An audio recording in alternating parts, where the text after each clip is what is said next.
Édouard Wagner. Avant-propos. Loin de moi l'idée d'attaquer ou de juger qui que ce soit ici. C'est plutôt ma vision des choses, telle que je l'interprète ci-dessous. Il se peut fort bien que l'un ou l'autre pense qu'il s'agit d'une vision radicale des choses, mais parfois, il me semble que vous faites l'autruche. Ne pas réagir se résoudra de lui-même. Je pense que ce fil conducteur traverse l'ensemble des Écritures. Comme je l'ai dit, ce n'est pas du paternalisme de qui que ce soit, mais mon opinion sur diverses choses au pays et à l'étranger. Mars 2024. L'utilisation des sols dans l'Union et en Autriche.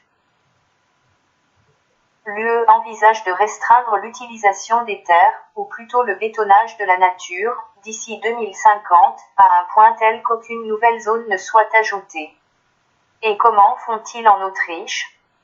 Pendant des années, on a discuté d'un objectif visant à réduire cette superficie de 12 hectares à 2,5 hectares, mais il n'y a pas d'accord à ce sujet, comme c'est toujours le cas. Aujourd'hui, cependant, les lenders sont entrés en scène et pensent qu'ils peuvent y remédier par une loi cadre. Bien entendu, il manque à cette proposition le nombre de 2,5 hectares auquel elle doit être réduite et, par conséquent, des sanctions en cas de dépassement de cet objectif.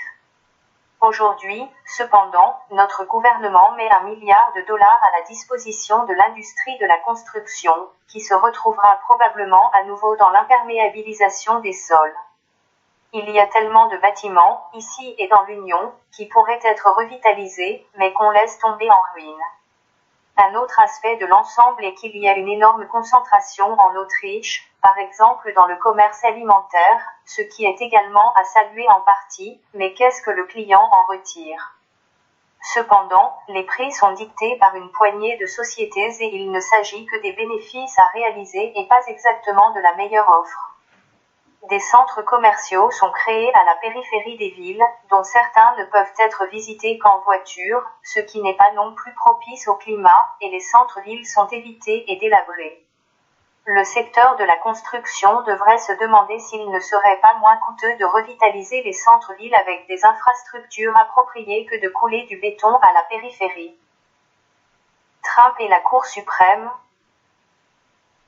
Comme on pouvait s'y attendre, l'appel interjeté contre lui concernant la suppression de certains États a été maintenu. Ils n'ont pas voulu l'autoriser à figurer sur les listes électorales, qui concernaient la candidature à la primaire. Sample complete. Ready to continue?